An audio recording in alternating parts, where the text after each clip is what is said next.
listening to the Questionnaire. Say that again. You're listening to the Questionnaire. I've just started. Right here, for your ears, for your eyes. The Questionnaire. Get your comic on. Poke it out, poke it out, poke it out, poke it out. Hold it, you guys.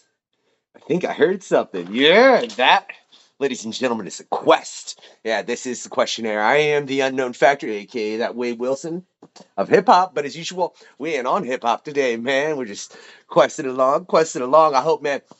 Oh, whew. It's been crazy over here. I hope y'all are checking the D&D session over the sun during the Hannibal's running. Got Alan, myself, Dave, and Shiro. We're about to add another player too. We're gonna see what they come with, but you want some noir. We're gonna get in.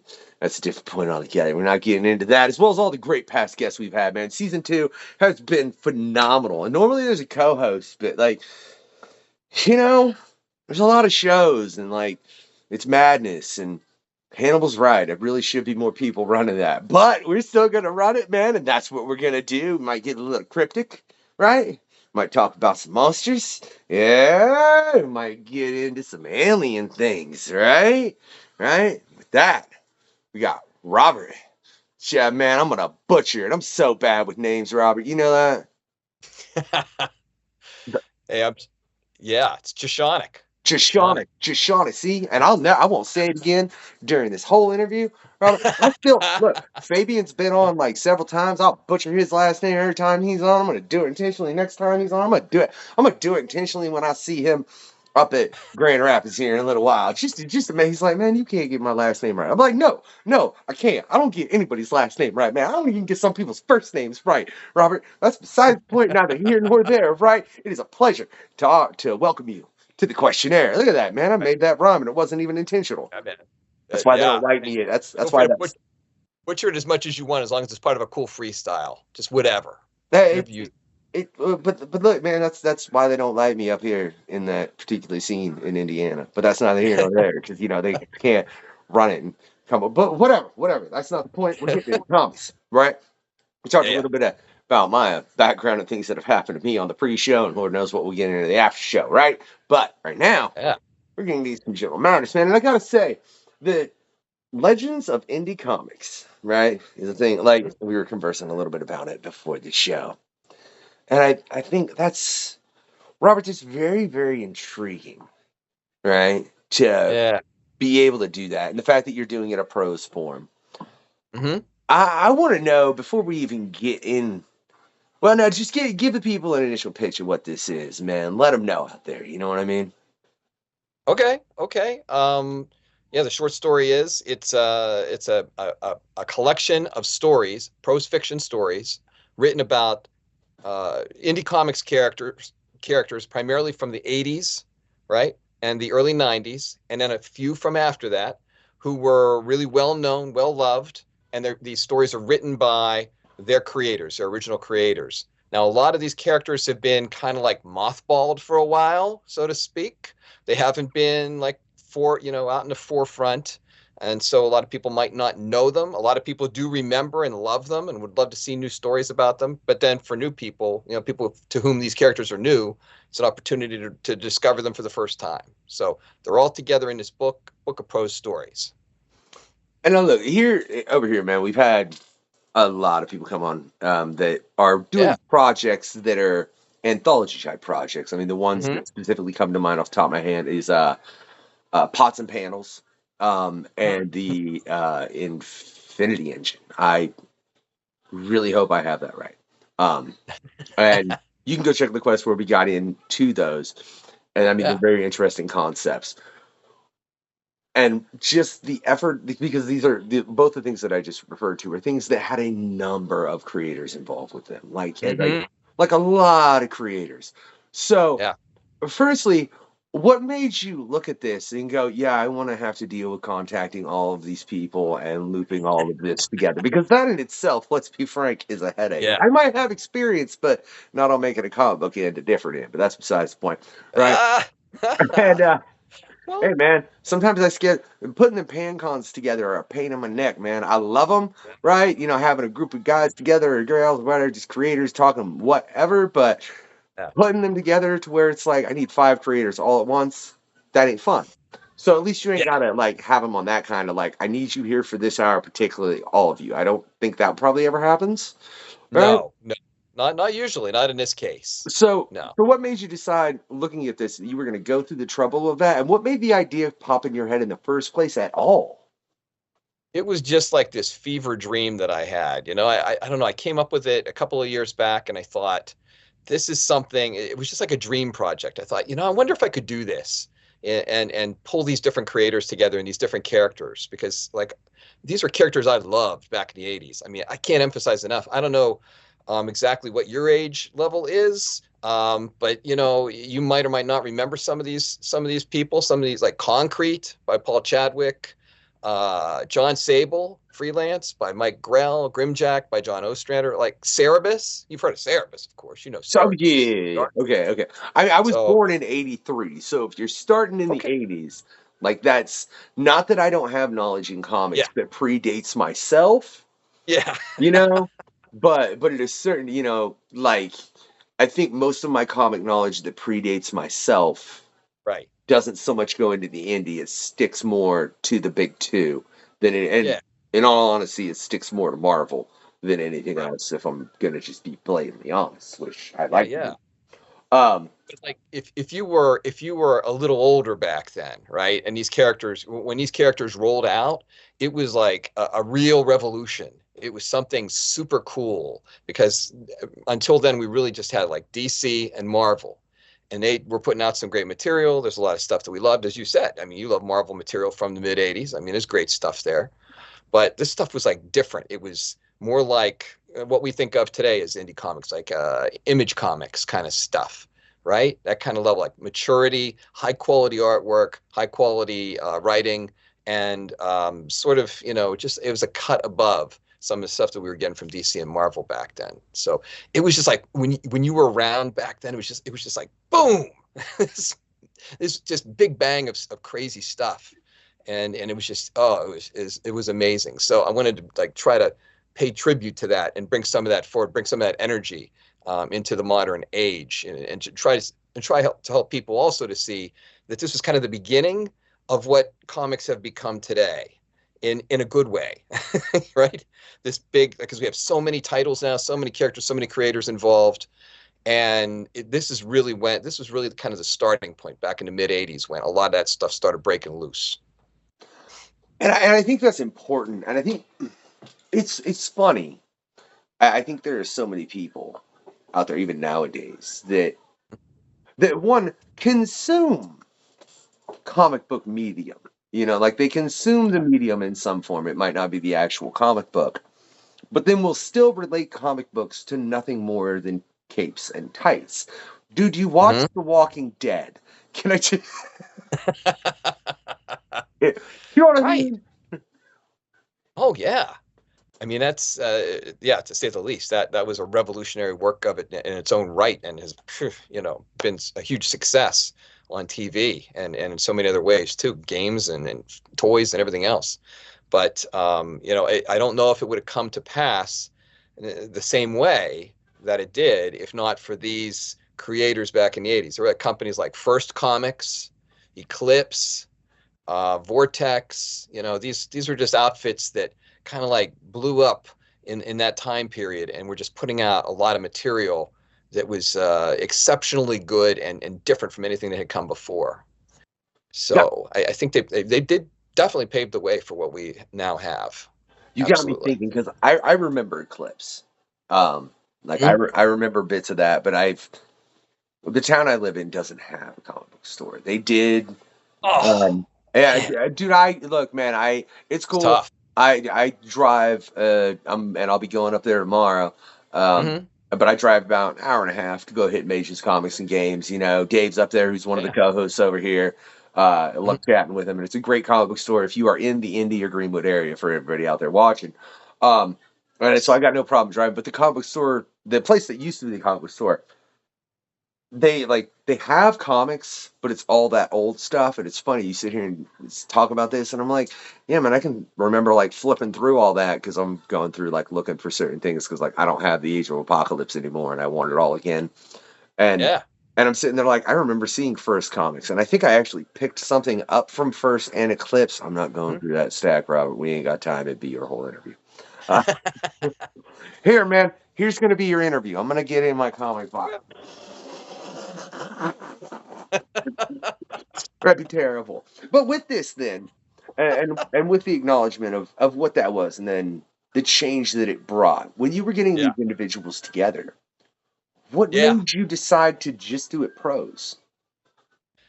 Well, for one thing, cost. I mean, as you might know, it's really expensive to publish a comic, right? Paying the artist, the inker, the letterer, the colorist. If you do a color edition, cover art's a whole different thing. The printing, I mean, there's so much. Even with today's, print on demand services that we have, which enable us to do so much more than on our own than we could have done in the past through traditional means, like through traditional publishing. It's an expensive proposition, and I thought, you know what, maybe this would work. Hopefully with some illustrations, like I want to have some black and white spot illustrations in this book. If we can hit some stretch goals, because that kind of ran the price up on the whole deal. But anyway, it's that's where I got the idea for the prose. Plus, I'm a prose fiction author as well as a comics writer, and I love prose fiction. And I thought, this would be a different twist. And I'm glad I did it this way, because I've been talking to these different guys, these different creators like Mike Grell and John Ostrander and Paul Chadwick, and they all kind of had the same thinking on this, which is, hey, this is a new challenge. Some of them were already moving in the prose direction anyway. They were thinking about this, or some of them had done some prose work, and so to them it was like, yeah, you know what? Let's bring this character back and see if there's still an audience for it. And let's give myself a little bit of a challenge and give my readers something different that they can sink their teeth into, and maybe help a new generation discover the work. How did you go about selecting the characters that you were going to include in this book? I mean, because you said you covered everything from the 80s up to some things from the early 2000s. Yeah. That's Yeah. a Well, lot. some of them were obvious, the things that I loved that I wanted to get in the book, right? And so, then there were some others. It just depended on, like, my list was long to begin with. But there were certain ones who I approached who were too busy with other work, right? Or just didn't have the bandwidth, or were fully retired, not interested. And that's cool too. Everybody's got their thing, right? That's their life. That's their creation. They can do whatever they like. So I couldn't get everybody on the entire long list, but that's okay, because I got enough of the people who were at the top of the list, whose work I loved, to make it a worthwhile project. But for a while, it was like, am I going to get enough people whose work I love? Am I going to get these characters? Am I going to get these guys, these people? And so ultimately, though, it worked out. I got some of my favorites in here. Absolutely, all of them are my favorites, and so it worked out. But it was an interesting thing too, like reaching out to these folks. I mean, I don't know how much cold calling you do. Maybe in building this podcast, you do a lot. A lot. That's an understatement. Well, I So say you know what it's that. like, right? Yeah, I say that, but now we've got Scott doing most of the scheduling over here, in all honesty. So I don't technically do that much cold calling or cold messaging, because it's not really cold calling. It's cold messaging email half the time anymore, which, I mean, I still do sometimes, but in those cases, it's, oh, you want to come on the show? Okay, yeah, okay, yeah, hey, give me your email. I'm going to send you to Scott, because I got 20 other things to do, Yep. So you see, yeah, I can, that's a thing, man, because I have done that with some people that it blew my mind when they hit me back, to be real honest. And I'm like, I mean, you bring up prose. Fabian would be a perfect example of that, who's went in pretty much into prose. I know he worked. You check out his past quest was phenomenal. We get into all kinds of things. So yeah, but I want to know though, because yeah, I caught that. Some of these are they're all my favorites. Now come on, man, like how was that? How was that? Yeah, definitely. These were all right at the top of my list. Absolutely. I mean, I loved all their creations. I mean, Megaton Man back then, like Megaton Man was great. I mean, it was hilarious. That was a great comic. Mr. Monster by Michael T. Gilbert. The Badger by Mike Barron, the guy who co-created. Yeah, I mean, boy, these are all books that I loved, characters I loved. So, I was really happy. Cerebus, I was a huge Cerebus fan. So I want to know then, Yeah. what's the one that you didn't get that made you go, oh, oh, You had to that go was so there. bad. There is a reason you're called the unknown factor. Wade Wilson of hip hop, man. I don't play nice. Right. But at the same time, understand it's the Wade Wilson of hip hop. So I'm the dude in hip hop that looks at Captain America and Spider-Man and goes, man, I wish I could be that good, but this world's just got me annoyed. Like I've been through too much in this world to be that good. But you guys, so yeah. See, so you get the Wade Wilson part, man. See, what can I tell you? Yeah. So what was it? So you're the factor with a mouth. This quest carries on forever because I don't know how to shut up. That sounds like Wade. Yeah, for sure. Well, okay. I'll preface this by saying that everybody I dealt with was super nice and super accommodating. All right. So everybody was cool. Nobody was like, leave me alone, kid. Get off my yard and get off my lawn. Everybody's cool. But okay, I will say one of these I really, really was dying to see in the book was Aztec Ace, which you might not have. I don't know. Do you know Aztec Ace? It was an Eclipse comic. It was written by Doug Mensch. See, I feel like here. Let's see. Loved Aztec Ace. I still do. I still love that, and I love his work. He's an incredible writer. And I approached him. I really wanted that in the book, man. And yet he's retired, and he's just like, dude, I'm sorry. I'd love to, but I cannot right now. I'm done. I've got other things. I don't have the bandwidth. I'm out of the game right now. But he was very cool about it. But I really wanted that. I wanted Aztec Ace. But everything else I got, I'm happy with. I'm thrilled with. So how many characters do you have in this? Like, what's the number of stories? By the time all is said and done, it should be 15 stories. And we have an introduction by Mike Gold. And Mike was co-founder of First Comics, and he also went on to be a major editor at DC Comics for years. So he's a big name. He was there during this time of revolutionary content in comics, these breakouts in the indie world. He helped make it happen. So he was like, man, right in the center of the vortex back then, right in the heart of the hurricane. And he's going to give us his insights on how it all went down. So he's going to be a big part of the book. So, but yeah, about 15 stories. About how long are they averaging? Because if with 15 stories you got that many characters, that seems like it's going to become a sizable book, Robert. like you're trying to make a Game of Thrones with 15. No. It's each story I asked for 6,000 words max. Okay, so whatever that comes out to, I don't know. Like it's a decent length, but some of them are going to be a little bit shorter. Some of them might be a little bit longer. Either way, it'll all kind of work out to the same general area of workability. So I think it's a good length, and they'll all be pulled together. Oh, and I can happily report that I just found out tonight during the taping of this, the recording of the show. Sorry, I'm dating myself. Taping.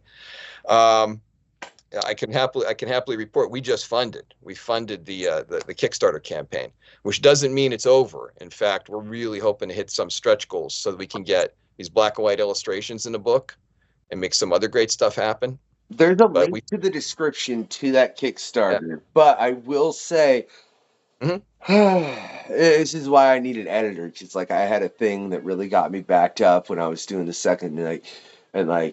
So hopefully this is out by the time the Kickstarter is still on, but it'll be really, really close if it is, and I will say that much because I got backlogs, man.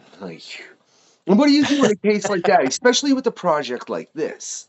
Yeah. When you're dealing with so many different, you're dealing with 15 different creators. If you add the art into it, you're dealing with that. You have to go through the editing process. That's a lot of steps and a lot of people. What do you do to make sure you stay on the timeline you told people you would, man?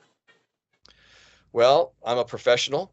I've been doing this for a long time. I've published several other anthologies, and I published my own work. And yeah, so I mean, I know what you got to do to make stuff happen, and I'm committed to getting it done and getting it done in a decent time frame too. So it's not one of those where it's like 5 years later, you're still getting updates, and they're saying, "I'm trying real hard. Things got a little backed up. Working toward it. Any year now, you're going to see this." I'm not there's anything wrong with that. Sometimes that happens. You know, people have circumstances and stuff. I But so want to yeah, be I've done this mean right before. now.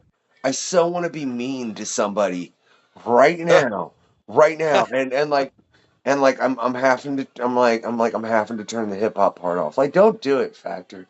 Don't do it. Yeah. It's just mean and cruel, and it serves no purpose, and it would give this individual some kind of light that they don't deserve. So I'm not doing it, right? But I'll say after the show, if y'all want to check out the before and after and pay me $2, I'll tell you who I'm talking about. But that's the only way you're finding out, because I'm not giving them free services. You know what I mean? All right. You know what I love? I love the thought of you referring to yourself in your internal monologue as Factor. It's the Come on, Factor. because it is. It's like because it's that part of me. You know what I mean? And Mhm. it's like, look, dude, just chill out. Don't do it. Don't. Just go. Yeah. So whatever. I'm more of a comic book character than I probably should be a real person. If I'm going to be real honest, I really have felt that way for a long time. And then Chrissy made that awesome image, which we've got Yeah. one coming. I don't even know what'll all be out as far as like we got things in the works, man. I'm looking forward to it. Chrissy's over there killing it, man, as well as Shiro and Scott with the graphics and Scott with the book, and it's been phenomenal.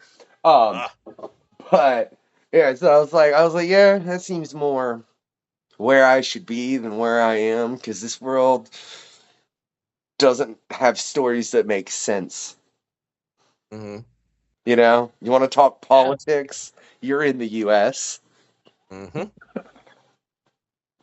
But we don't want to alienate any of our viewers or readers either. Hey, So look, yeah, maybe we but should understand, go down that but road. I can talk politics without alienating anybody, right? Hmm. Because Good. my opinion of it Hmm. is, you will never meet a politician that isn't indoctrinated by a corporation, and that is a serious problem. And the moment that politicians became some sort of level of idolized as opposed to highly scrutinized under a microscope, we had a serious, serious problem, because politicians are not to be idolized during their terms. Now, after their terms, if they've accomplished something of great magnitude, right? In Hmm. that moment, you can idolize them after they're done and be like, no, that dude, while he was there, yeah, but I don't care what you're doing. While you're in office, I ain't idolizing you. I don't. Yeah. While you're in office, I will scrutinize you. I don't care if you are doing everything right in office. Scrutiny is what you will get from me. All right. Mm. So no, I won't. I won't make anybody mad with that, except the people that Oh. idolize politicians, I guess. And if you idolize politicians, I'd really maybe stop doom scrolling. Yeah, I think everybody's doing some doom scrolling lately. Yeah. No matter I. which side you're on or where you are, in the world, in fact. Crazy time. But that's why we need things like comics.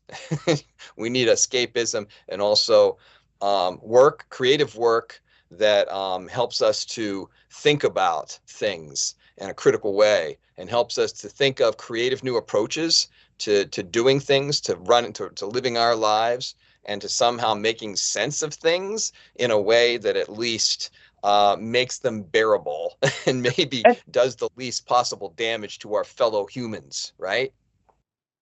And I think it's funny because I don't think most common people would look at comics that way, which I think Mm-hmm. in a great deal is problematic. I mean, because I can think I have in my 40 years of life, I've read everything from Spider-Man to some weird Japanese comic, and I was like, that was sexual and strange and whatever.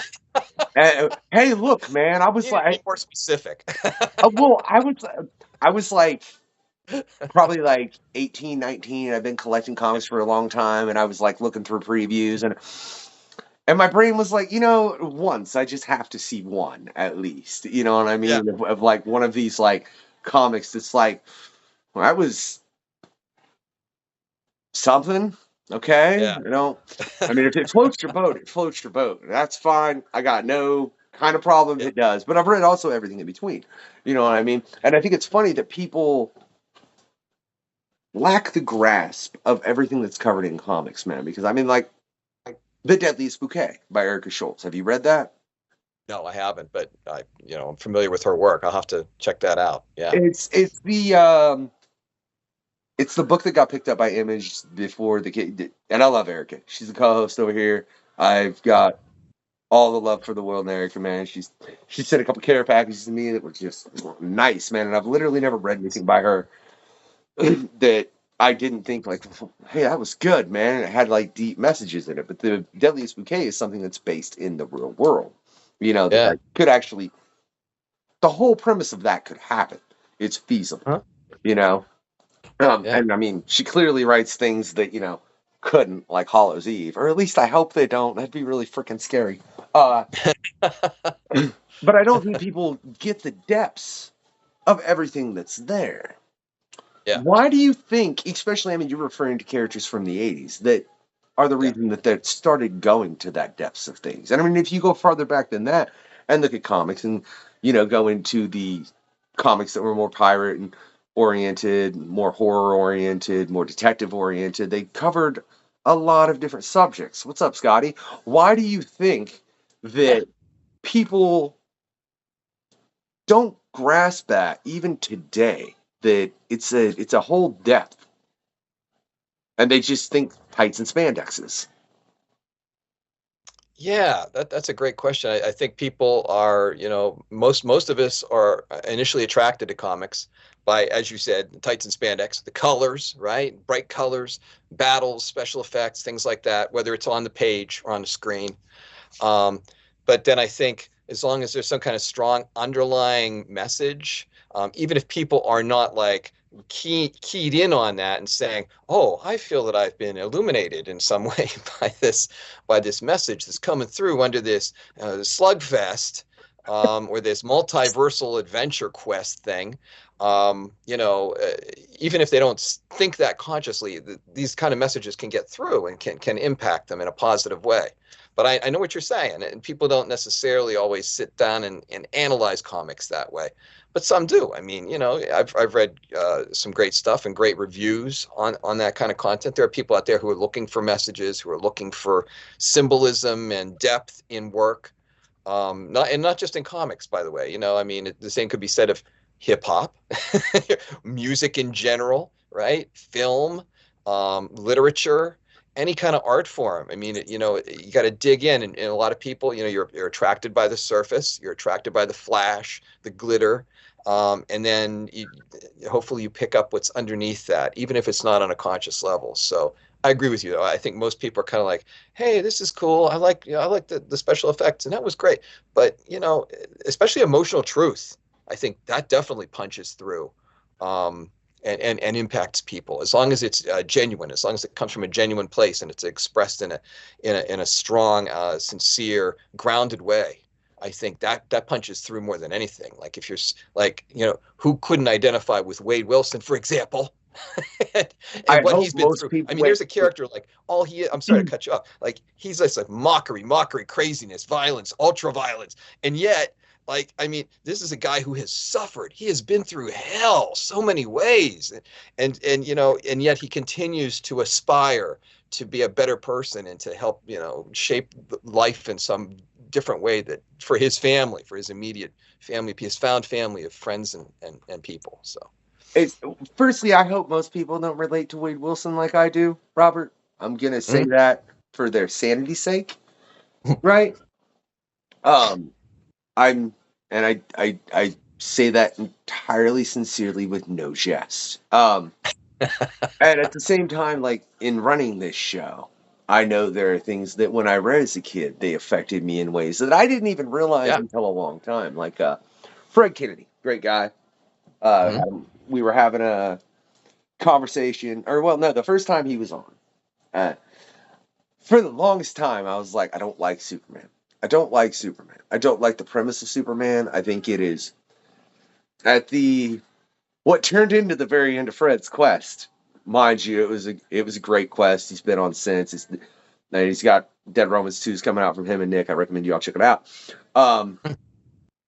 But I told him that as far as the Superman thing, he's like, I think people who really, really, really like dislike Superman, someone really, really hurt them at some point in their life. And I was like, Fred, this quest is over. We were at like the 2-hour mark, so it was a Yeah. good, funny cutoff point. But at the same time, I'm like, you just said something Yeah. that resonated with me on a personal level. Now, I have since went back and read Superman, and I understand it at a different level because, I'm not 15 reading it. I'm 40. And, so I do think that people lose that. The fact that there are things about those characters, especially when you're younger, depending on your Mhm. situation, that you might like or dislike them and not realize that that's based around an event that happened in your life that more than anything else, because I looked at Superman and was like, essentially like, look, no one can be this powerful and not be an a-hole. Okay. It's not happening. You cannot have an unregistered, unmitigated amount of just, I could go and like, don't disagree with me because I'll go, right? Like, you can't have that Mhm. power. I expect the Homelander response, and this was before Homelander ever existed. That's what I thought of Superman. Like, that's what he would be, right? Yeah. I had that thought because of other things, like we were referring to earlier, and it completely makes sense. So I wonder how many times people read or look into characters, and moments like that happen as my water falls. um, and they don't realize that it's something that is addressing something that's happened to them in life, and they're just not old enough to grasp the concept of it. You have anything like that you've ever ran across out of curiosity, man? I mean, that you can think of that you look at from an Of older course. perspective? Of course. Getting back to Deadpool. I mean, look at his most recent film. It had two scenes bookending that movie, right? Beginning of the movie, he's using um, alternate Wolverines, adamantium skeletons to kill this death squad from the time management. What is it? The TM. I forget the TMV. The Time Variance Authority. time That's variant right. time, TVA. yeah, TVA. So that's just like pure insanity. It's just like and it's just like teenage craziness right on the screen. You watch it, you're like, this is incredible. But then you bookend that at the very end of the film with him in a room with his found family, and then you follow that with that great credit sequence, right? Which isn't technically part of the story, but it is. It's sort of a tale of that story, and so and it's like looking back at past films that had Deadpool involved or other Marvel characters that maybe weren't always smash hits and weren't always critical successes. And so you have like this journey that even if you're not consciously thinking about it, which I wasn't necessarily at the time I was watching this movie, later it catches up to you and you're like, oh, they're showing this guy, this journey of this guy, and this not just that, but our journey as people who are fans of that character and fans of these movies through our lives. Like the insanity is what brings us in, and then at the end, it's like, oh, these characters are part of our family, and they help us to be more loving toward those around us and more understanding toward our fellow people, and also to feel nostalgic towards, at the same time, feel nostalgic toward the insanity. So yeah, it was something that didn't hit me at the first time I saw the movie, but then later it caught up and I was like, wow, there's more there than meets the eye. I really think because look, I love that film. I think Hmm. they did phenomenally in, hey, fans, this is everything you wanted, but then they laced in a Deadpool story that I don't know if you would really catch the depth of it unless you were a fan of Deadpool Yeah. and had at least read some of his comics. Like, because I think my favorite scene within that whole thing is when they're in the car and Wolverine's just like, Oh yeah. he just starts smashing him, just verbally just smashing him, and suddenly, for like the only moment in the film, you see Wade get serious. I'm Mhm. gonna fight you now, and that is literally all he says. Yeah. Part of that broke my heart, Robert. Hmm. Like, because I got it, you know. Yeah. Um, and I think that's the depth that a lot of people miss when they're talking about these characters. The fact that, yeah, sure, there's absurdity within them, you know, but they are created and written by human Yeah. beings, you know. So you're gonna have the depth of those individuals. And I will say, man, shout out to Ryan Reynolds, dude. I love how much you love Deadpool. I'm the Wade Wilson of hip hop. You're the one of film. I recommend you come on the show. Just You saying. know, that guy, he might be talked into it. Look, I'm working on it, man, but I got to work on other, Mhm. you know. That's yeah. I will. He'll be on here one day, man, and he'll be like, "Oh my God, this dude really is a Wade." I know. I'm like, I know, Ian from I'm just glad though that somebody Yeah. that played that character, it was someone that had love for the character and actually understood the Mhm. character. Because I think that's the thing. So many times, and this happens across all mediums, you'll see a creator to some capacity get a hold of a character Yeah. and they have no concern for the character in itself. They're Hmm. just trying to use it as something to uplift their name, which, look, typically don't work. I'm gonna be real honest. Like, usually, if you ain't got love for what you're writing, it's gonna be noticed within the writing. It's very important, Yeah. yeah, for you to have some kind of heart within your characters. Mhm. Within doing this prose, man, how like did you have anybody that you ran across? Because you said you had people that ran across that they were retired and this and that. Were any of them Yeah. just like, dude, I just don't have my heart in that character anymore. I can't write it. You ain't got to name no names. I'm just curious if that was said. No. Oh, Okay. no. Um, no, not really. I mean, because but that's a good point because yeah, you're right. Some of the characters have been off stage for for a long time. These creators have all been busy living their lives and creating other stuff. I mean, they've been active, they've had lives and careers, they've been successful, right? But some of these characters have been off stage. They've been, back in the shadows, and now it's like, would these folks be ready to push them forward again? Would they have the same kind of juice that they had back in the mid '80s to push into these creations? Would they have the wherewithal? Yeah, that's a great question. But like unanimously, all of the folks in this volume definitely still had the love and still had the desire to do something new with these characters. And these characters are their creations. So not only do they have that layer of, well, I worked with them back in the '80s, and yeah, I'd like to see something new, but it's also these are my babies. I really want to get something else out there. I got something else I want to say. So yeah, I mean, they all. I can't think of anyone involved who did not respond in that way. They're all like, yeah, there's a story I've been thinking of telling, and I'd like to hit that. So it all came together like that, and it was you don't know going in if it's going to go down that way, as you would assume, right, as you would know. I was there anybody you were trepidatious as far as the contact within this? Was there like a character that you were like, oh, I like this character, I like, and you're looking and like, oh, should I don't know, well, because like for whatever XYZ reason, that gave you a moment of pause. Maybe Concrete by Paul Chadwick.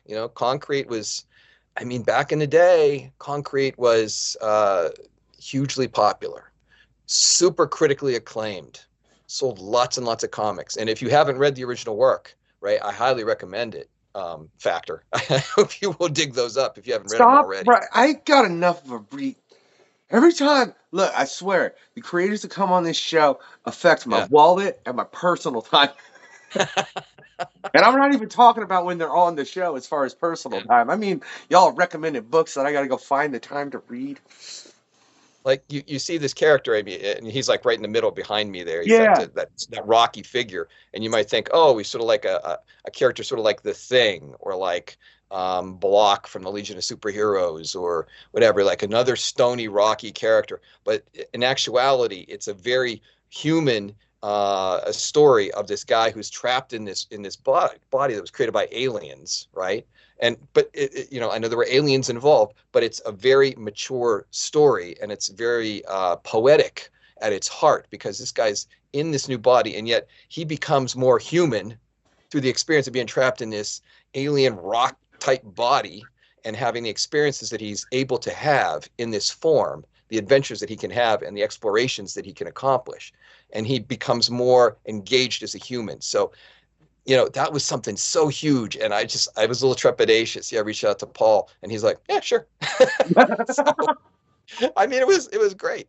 Or like Flaming Carrot. Okay. Do you ever hear of Flaming Carrot before? Or the Mystery Men? Well, I'm a huge, like, I love that movie. All right. Yeah. I've actually watched that movie even recently. It's funny.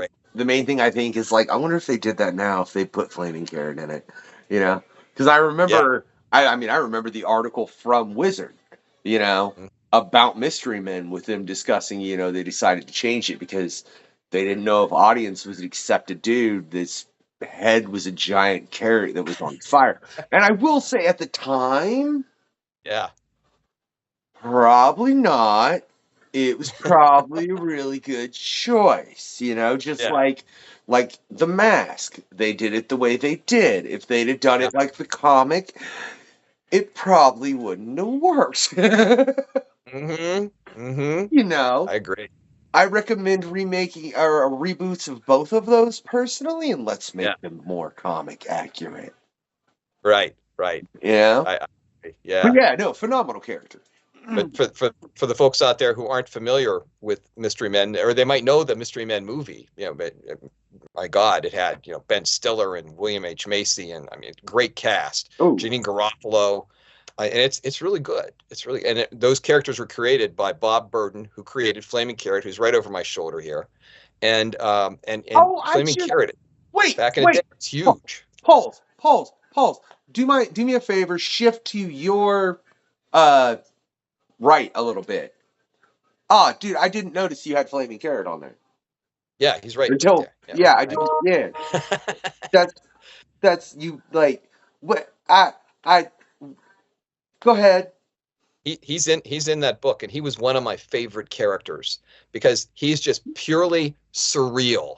He's just surreal and whacked and just goofy and crazy. I mean, it's just, and yet he has some level of humanity, and his stories are, you know, wandering and crazy, but they also have like a point and thematic elements to them that are enjoyable. But more than anything, he's surreal and just bizarre. But at the time, back in the day, I mean, he was really hugely popular. People loved him. So that was another one I really wanted him in. And I was working out in the basement one day after I had reached out to Bob Burden, and all of a sudden I get this call from Bob freaking Burden, who created, and I'm like, dude, yes, yes. I mean, that right there was worth the price of admission for me, and made the whole project worthwhile. So he's gonna have a hell of a story, and he's writing prose fiction, not just this Flaming Carrot, something new on the prose fiction side. Well, he did a couple stories years ago, but this is a new one. But he's done some other prose fiction not related to the Carrot. See, because for anyone out there that doesn't know, the Mystery Men within the Flaming Carrot comic, they were the characters that died a lot. I mean, they were. That was the Mystery Men. They were that's why it was, you know, Mystic Furious. And dude, you don't get mad. You're going to go die because you think you're mad and getting stronger. And then, you know, and they were literally characters that were pretty much created within that comic for the purpose of being characters that were the guys that were trying to do good, but hey, they didn't have the level of skill necessary to do what they were doing. Right. I have to ask, Are there any mystery men within that story? I can't say. I can't say because I haven't read it yet. So I don't know. Bob's going to surprise me. See, I was holding off on asking everybody to write their stories until we funded. Some folks disregarded that advice and have already turned their stories in, but Bob is not one of them yet. He's like making his extra cool and special, and it still has yet to come. But anyway, I don't want folks to be working without contracts if I could help it, and without the promise of a book project and payment for those folks. So I love this the fact. happened tonight. We funded. Correct me if I'm wrong. Were we already recording when you got that message? Yes. Okay, Yeah, that's what I thought. I Mm. literally heard the notification of you getting funded. And firstly, Robert, that is awesome. I want to say I love that happened while you were on the quest, man. That is the dopest thing. And I really I hope there's part like because if you're doing a flaming carrot story, Mhm. there have to be mystery men. I feel like there has to be. Would be Especially nice. if you're doing it in a prose, and like I wish you had more information on that, because like Yeah. if that's like, yeah, dude, give me the shoveler. I don't care if he dies, just put him in there for 5 minutes. Yeah. That would be great for a volume 2 as well. And I mean, if this volume works out well, Ooh, which it funded, so I mean, I really want to hit the stretch goals, get the illustrations in there, and make it the book that it needs to be in order to make me happy, which would be, an illustration for each story, and that's the lovely black and white piece by Bob Burden, and there's the story, and then you move to the next one. So, but I really want to do a volume 2 because as we mentioned earlier, there are folks who, for one reason or another, were unable to participate in this first volume, and some of them were like, let's see, we'll see down the line. Thanks for checking in, and you never know what the future may hold. So I'm really hoping that we can do a second volume, at least 2 volumes, because I'm really enjoying this. It's coming together. I didn't know if it would fund or not. I mean, you think it would, you hope it would, but it is. It's working out. So and again, that's phenomenal, and I think it's very interesting is that you've taken characters that I mean people read comics, and you're putting it in a different form, which is obviously gonna you could. I would hope you bring back the audience of everyone that was a fan of those characters. And, you might yeah, be someone that's like, oh, I love Concrete Man or I love Flaming Carrot, and they didn't know about anybody else. And then you might introduce them to a whole other world of characters. So the fact that you can do that within one book, dude, yeah. Well, that was a if genius idea. if I can come back, like there's something for just about everybody in here, I think. No romance comic stuff, but that's great stuff too. Maybe a future volume. But if you're a fan of perhaps Wade Wilson, you might enjoy the Badger, for example, because the Badger it was sort of very similar, kind of like a prototype of that kind of character, that like just bonkers, pedal to the metal, kind of insane, almost insane kind of character who was always joking, getting into trouble, fighting his way out, and yet was troubled at heart and had some darkness in his past, and was heroic in the end ultimately. But he's in here, and so I think if people love Wade and Deadpool, they're going to love this book just for that alone.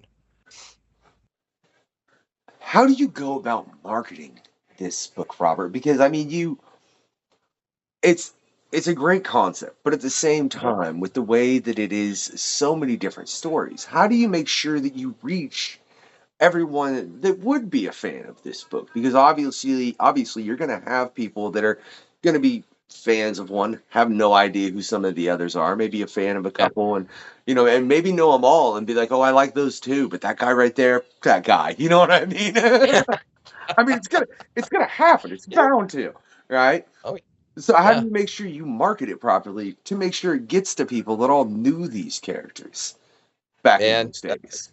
that's a great question. It's a real dilemma, because it is difficult to reach all those different audiences. That's why I'm doing this podcast, for example. I mean, I want to reach your audience and say, hey, this is a great project. Check it out. Check it out. But I also am posting on social media platforms, and putting it in my newsletter. The different participating authors all have their own platforms which have a further reach than mine, my own personal one. And so they're reaching out, and I have other resources, other places I can, say, hey, could you put this out there? I've reached out to different comics websites, comics related like news sites, and tried to get the word out through them, though I haven't gotten so much coverage there yet, but hopefully soon. And just, I don't know, just spreading the word the best I can. Kickstarter itself is helpful in that way, because they bring a lot of people to the table, and their search engines, right, will tend to drive people toward projects that they might like to participate in. So there's some level of that as well. In Kickstarters like that, Zoop is definitely like that for comics, right? Or comics related stuff. And Indiegogo also, which, I'm hope to do some stuff there in the near future as well. So, I mean, you just do the best you can. I don't want to sink a ton of money. I don't have a ton of money to sink into advertising. So I'm just trying to do the best I can to get the word out. And just, it's obviously it's been working out. It also helped that we got named a project we love by Kickstarter, which is huge. Once you get that, it's like, oh, that people sort of take notice. They're like, oh, it has the, the imprimatur of Kickstarter. They like it. This is something, they love it. This is something that's worth checking out. And I think the artwork helped too. In fact, the artwork, which is over my shoulder there, was generated by a guy named Pat Broderick. You said generated, and I thought you was about to say something else. I was about to end this. Not never. Drawn So by. He didn't generate nothing, Robert. Yeah, there's no AI in any of this, man. No way, brother. No. I say no. There's nothing wrong with, AI in its, in certain contexts, but not in this. This is an AI-free project, I can assure you. No, but Pat Broderick, he's a pretty big name, and he's been around a long time, and he's an indie creator now. He did some indie work back in the day, back in the 80s for Pacific Comics. He did a comic called Sunrunners, which was well received, beautifully illustrated. He did the Micronauts back in the 80s for Marvel. He did Fury of Firestorm for DC. He's done loads and loads of work for the bigs, the littles, and the in-betweens. And he's a pro. So we were happy to have him aboard. And that's I think that's making a lot of difference too. It catches people's eye, because it's like, oh man, it's a beautiful illustration. I love that. Oh yeah, no, I think the importance of appearance is annoying.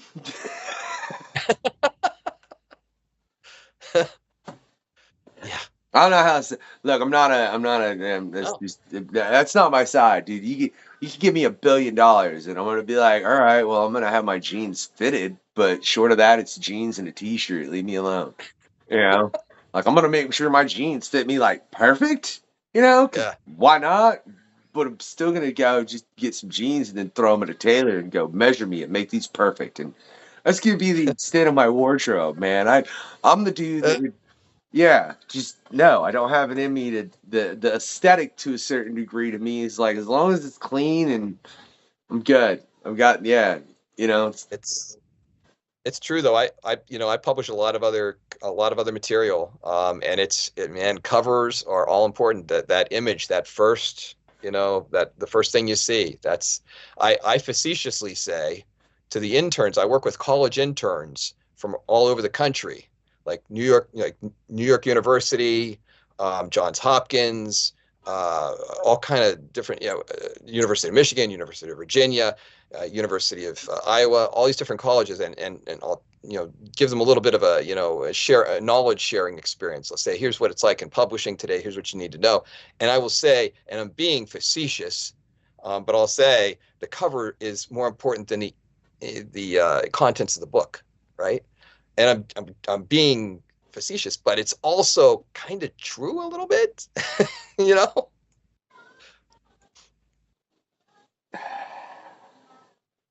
It annoys is. me because I know exactly how right you are, man. I mean, I understand you are being facetious in that, but especially if you have a great story Mm-hmm.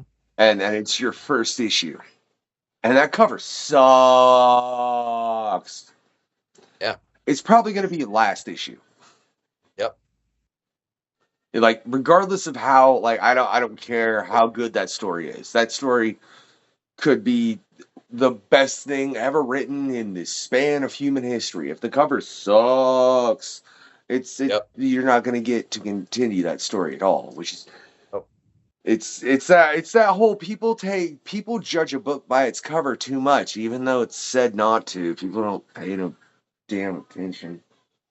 and it works both ways too. I mean, conversely, if the guts of the book suck, people might buy that first one based on the strength of the cover, but they'll never buy another issue, or another book in the series, or whatever it is, whatever the entertainment is. The CD, I don't know, do they even have CDs anymore? Whatever, Dude, they don't won't watch the show. you hurt me with that one. As an artist, man, that, like, if I go look at my distro, I got over 1 million plays. Nice. No, it's not, because I should have more money from it, Robert. I know. Right? What do you get for play anymore? Even is like I a hundredth of a cent or we're something. changing the subject before I end the question, Robert. Okay, because I see the statistics. I know what I get paid from my music, and I don't want to talk about it. That's the one thing that, in all sincerity, worries me about the popularity of digital comics. Yeah. And I mean, I say this from a standpoint of someone who's experienced having to distribute through a digital medium, and it doesn't matter unless you are popular to a level that is slightly ridiculous. You're not getting paid. You're not. That's just how it very much sadly works, and that's what worries me about the digital comic medium, is it will become to where, okay, well, it's everybody can get it this way and that, and then suddenly the creators that do this are getting paid far, far, far less than what the work is actually worth, because most of what's being paid for people to get access to that is being paid to the platforms that the creators are using to get that. You're absolutely right. Yep. As always, right? Through I history. don't want to be right, Robert. Do you hear me? I don't want to be right. Okay? The last thing I want to be is right about that. And I mean, like I said, I say it. Great. I'm looking down the road. I'm not thrilled with where things are headed in publishing in general. We've been living in sort of a golden age, right, in publishing. Now, let me play this out for a minute. Okay, since 2010, we had in 2010, basically, more or less, we had the beginning of the ebooks, right? The ebook revolution, and self-publishing really became a thing that was available to almost everybody. If you had internet, you had a computer, you could create your own work, you could publish it. It didn't even matter what the covers looked like back then. You could just put them out under like a piece of notebook paper with like a scribble on it, and people would buy it because they loved ebooks. Anyway, that continued to develop and grow, and we have been in this period for a while now where we could make money. It's true, you could make money if you played it right by publishing your own work through these platforms, as you said. I'm not going to name them, but these different publishing platforms. But now, looking down the road, these platforms have cut their margins thinner and thinner over time, and more people have jumped in, and it's become more and more difficult to get noticed. And now we've got AI on top of that. So you got folks out there plugging in their prompts and churning out content, throwing it out there. And I know it's like, well, places say, AI is not welcome here, and we have safeguards in place. There are guardrails, but it's getting better and better, and it's going to get to the point where it's going to be pretty much indistinguishable. I know we like to say they'll never duplicate my work. They'll never truly capture the heart and soul of the writer's work, the writer's ethos. The true heart of the artist will not be there. But they're going to get so good at this down the line. It's just going to keep flooding and flooding and flooding the marketplace. As you've suggested, it's going to be harder and harder and harder, I think, to get your work known. And maybe that'll create new things that we need to come up with in order to better market and get the work out there. I think the interesting thing about AI, I think it was Damien Potier. And Damien, I'm sorry, I'm butchering your last name. We had a great quest where like the first 30 minutes is just an existential conversation. But We discussed Nice. AI at a point, and I loved his thought on it, and it's right as long as it occurs in the way that we discussed, which is if you get to the point where AI no longer has access to new content being created, Mhm. it only has access to what already exists, and then it can. What's up, Scotty? Then it can feed on itself at a Mhm. certain point because it'll start feeding from the stories that were written by AI.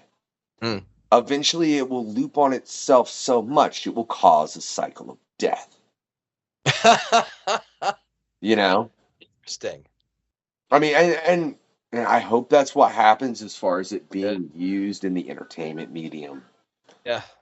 Alan said it best. I think the best use of AI is why don't we replace the CEOs because all they're trying to figure out is algorithms and patterns and this and that. And I don't think they could do it as well as those machines could. But none of them want to lose their private helicopter either. So that's Yeah. yeah, Well, no, they also they have, the systems now that are creating video that's indistinguishable from reality. And I know we're like, oh, well, you just look for the sixth finger or whatever. There's always a tell. There is right now, but they're just going to get better and better, man. They're going to be making TV shows and movies, and it's great in a way because it's like they're opening up the floodgates for creativity. We can all make our own movies. There's no limits. But but there's also other things that come with it, as with everything. There's a price to be paid. you know who proved there's no limits, in my Hmm. opinion, Kevin Smith. Oh yeah, okay, all right. Kevin Smith proved there's no limits if you have the drive. Mm-hmm. You know what I mean? Yeah. And for those people that don't have that drive, then you obviously didn't truly want to be creative. And I might sound kind of asinine saying that, but I will firmly stand behind what I just said. Mhm. You know what I mean? I mean just adamantly, because if there is a man that proved that, or what David I can't remember his name, and that's gonna drive me nuts. So let's see. Because I'm gonna be annoyed. I can't remember this, so I'm gonna use Google real quick. 'Cause I don't have a co-host tonight, so I have to type it in myself. Bull, freaking Google is your everybody. co-host. Let me see. Let me see. Let me see. Let me see. Let me see. Have you ever seen the film Pie?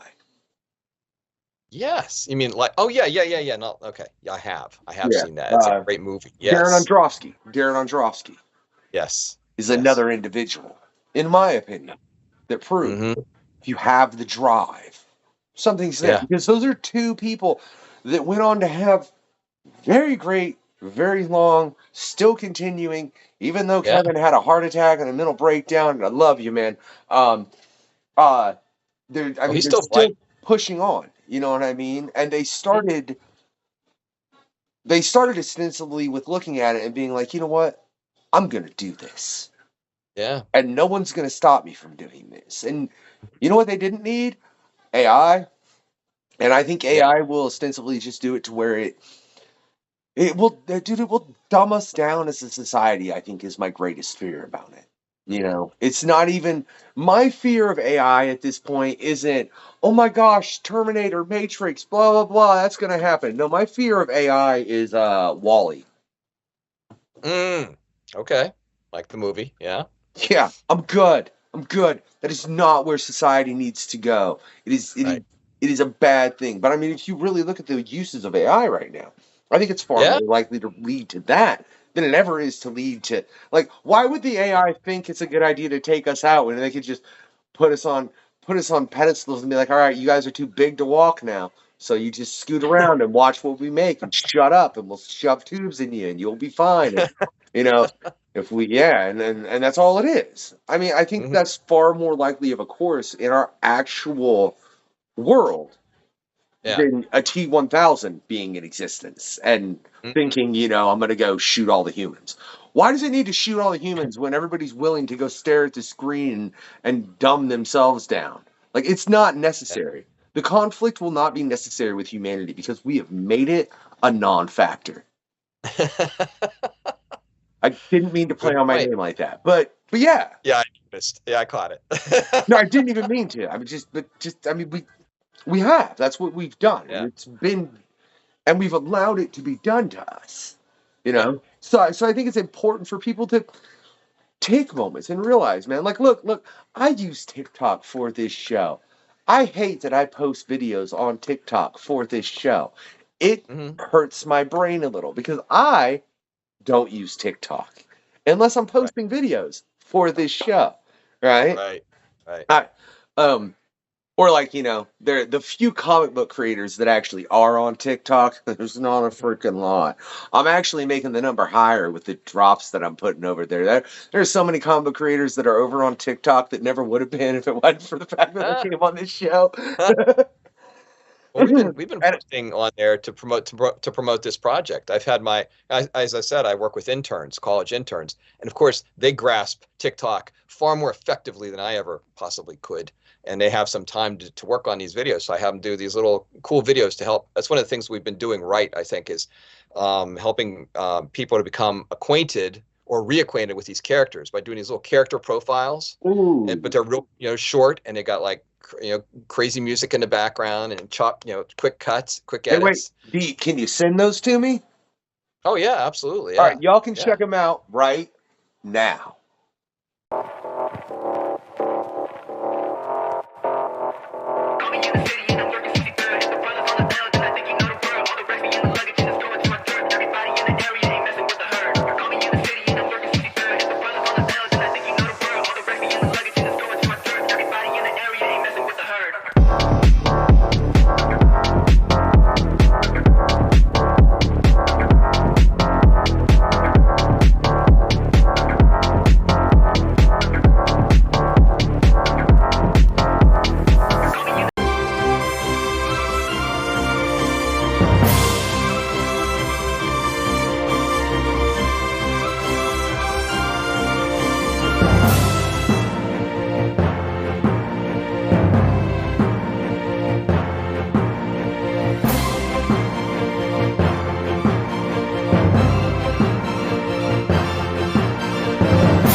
Didn't that end on a flaming note, ladies and gentlemen? Yeah, a little bit of carrot. I don't know, man. That's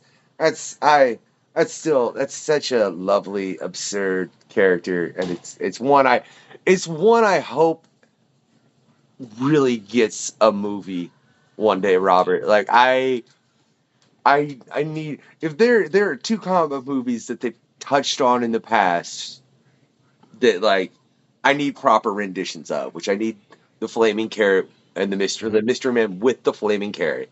You know what I mean? Like that being the forefront. Man, I want a comic accurate mask. Oh yeah. That would be awesome. I so want somebody to do the mask and make it as brutal as the comic was and as dark as the comic was. I don't know if we're there yet. I feel like we might be. Like, I don't know if, like, I don't know how well that would go over. I feel like Flaming Carrot would have a greater potential to not get a backlash, to be real honest. Yeah. You I think know? you might be right.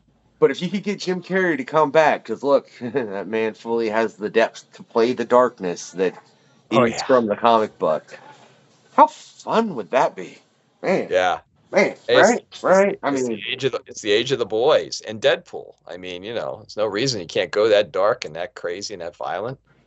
that's what I feel. But there's something we ain't got to yet, man, which is monsters versus aliens from Scary Tales.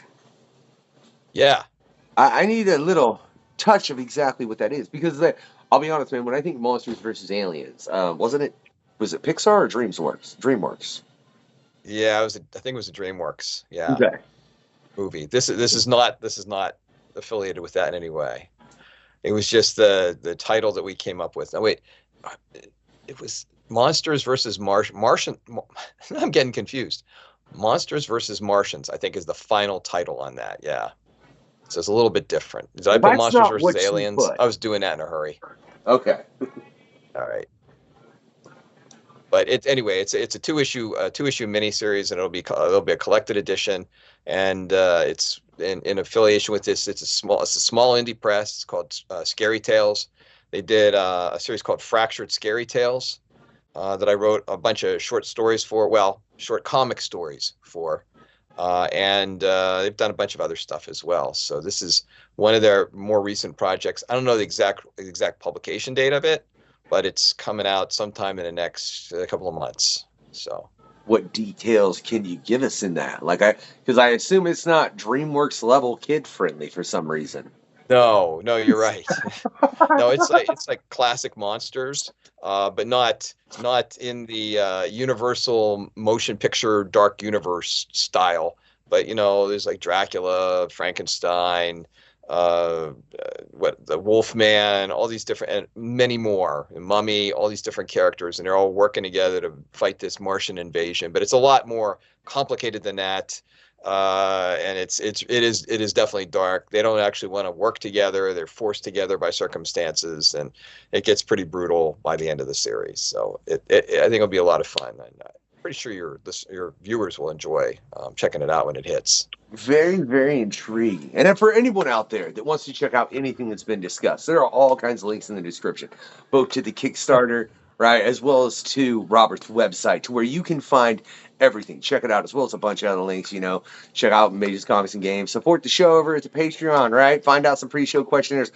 Find out all the questions that we didn't get into that I made Rob answer, right? Because I make all of these individuals answer way more questions than I ever get into. But the reason for that is a bit of trickery that I swear everybody's going to figure out one day, right? They really are. And then I'm going to have to figure out how to trick everybody a different way, and it's going to get annoying. But Robert doesn't know. Yeah. So, with that in mind, right, for everyone out there, I want to let you know if you've enjoyed this quest, right? What I want you to do is I want you to send a nice, friendly Sasquatch to Robert, right?